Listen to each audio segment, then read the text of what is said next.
Hello students. तो अब next part के साथ हम हैं यहाँ पर एटम का। And what is the name of this topic. Actually इसमें मैंने 2 टॉपिक्स इंक्लूड किए। एक बहुत छोटा टॉपिक लिया है, drawbacks of Rutherford atomic model. क्या थे, कुछ जितने भी मॉडल्स आते गए, जे थॉमसन का मॉडल हो या रदरफोर्ड का हो, उसमें कुछ ना कुछ ड्रॉबैक्स आते रहे। इसीलिए फिर बोर के एटॉमिक मॉडल ने सारे थिंग्स को एक्सप्लेन किया जो रदरफोर्ड के मॉडल में क्या था, कमी थी। तो देखते हैं। एक्चुअली बोर जो कहा जाता है, बोर जो थे उनके ही जूनियर थे या उनके असिस्टेंट थे, किसके, रदरफोर्ड के। उन्होंने ही उनके जो ड्रॉबैक्स है उसको दूर किया है। अब आता है मैटर क्या बोर्स के एटॉमिक मॉडल में भी ड्रॉबैक्स है। हाँ, उनके भी एटॉमिक जो हाइड्रोजन एटम का उन्होंने क्या बताया था, स्ट्रक्चर या मॉडल बनाया था, उसमें भी कुछ ना कुछ ड्रॉबैक्स है। चलिए उसके बारे में तो हम बाद में बात कर लेते हैं। पहले ये देखते हैं कि रदरफोर्ड के एटॉमिक मॉडल में क्या ड्रॉबैक्स थे। तो पहले तो रिगार्डिंग स्टेबिलिटी ऑफ एटम, इन्होंने किसी भी एटम की स्टेबिलिटी के बारे में या किसी पर्टिकुलर एटम के बारे में कुछ नहीं बता पाए थे। सेकेंड था regarding expression of line spectrum, जो हाइड्रोजन के line spectrum, Lyman Balmer Paschen Brackett Pfund, ये इस टाइप की सीरीज जो बताई थी हाइड्रोजन एटम की, बोर ने ये भी नहीं बता पाए थे। तो अभी तो सिर्फ इसके बारे में इतना लिख लीजिए, क्या स्टेबिलिटी ऑफ एटम के बारे में ड्रॉबैक्स, ये ड्रॉबैक था किसका, रदरफोर्ड मॉडल का, और लाइन स्पेक्ट्रम के बारे में नहीं बताया था। क्या है ये, क्या है ये जो बताया गया है बोर्स में, इसलिए मैंने इसके बारे में नहीं लिखा है। तो बोर के अब देखते हैं। तो Bohr model of hydrogen atom हमारे चैप्टर में क्या है, Bohr's model of hydrogen atom. H atom means hydrogen atom. तो जो बोर साइंटिस्ट थे उन्होंने 3 पोस्टुलेट्स दिए थे। ठीक है, 3 कॉन्सेप्ट दिए थे। क्या था फर्स्ट पोस्टुलेट में, समझिएगा, बहुत सिंपल से पोस्टुलेट है, बहुत इंपॉर्टेंट है। Each atom has certain definite stable states in which it can exist and each possible state has definite total energy these are called the stationary states of atom. मतलब सभी जितने भी atom होते हैं उनके डेफिनेट स्टेबल स्टेट्स होते हैं।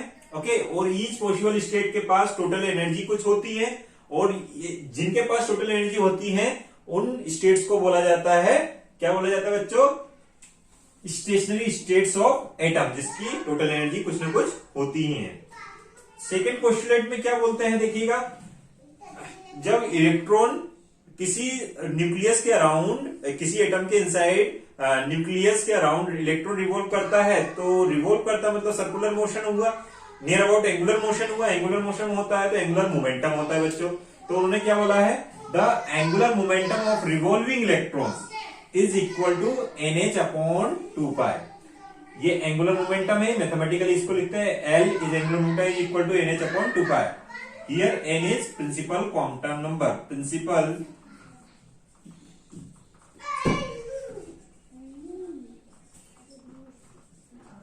1, 2, 3 and so on. Principal quantum number tells about the orbit from the nucleus. ठीक है ना, मीन्स ये न्यूक्लियस है, तो न्यूक्लियस से ये फर्स्ट ऑर्बिट है, तो यहाँ पर n की वैल्यू 1 होगी, देन सेकंड, देन लास्ट, ऐसे आती जाएगी। Okay, second principal quantum number, ये प्रिंसिपल क्वांटम नंबर क्लियर हो गया।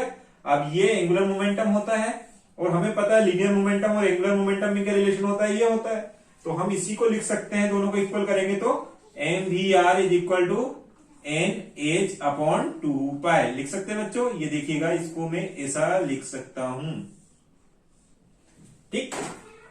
Okay, n principal quantum number हो गया है। Now third postulate, what is third postulate. तो द फ्रीक्वेंसी, देखिए इलेक्ट्रॉन्स का ट्रांजिशन होता है from higher energy level to lower energy level. जब एनर्जी का इलेक्ट्रॉन्स का ट्रांजिशन होता है from higher energy to lower energy, तब क्या होता है, जो फोटोन की एनर्जी होती है, जो फोटोन की एनर्जी, hν क्या है, फोटोन की एनर्जी, तो जो उसकी फ्रीक्वेंसी होती है, फोटोन की फ्रीक्वेंसी हो जाएंगी जब हायर टू लोअर होगा, तो ये किसके इक्वल हो जाएगा, एनर्जी डिफरेंस के।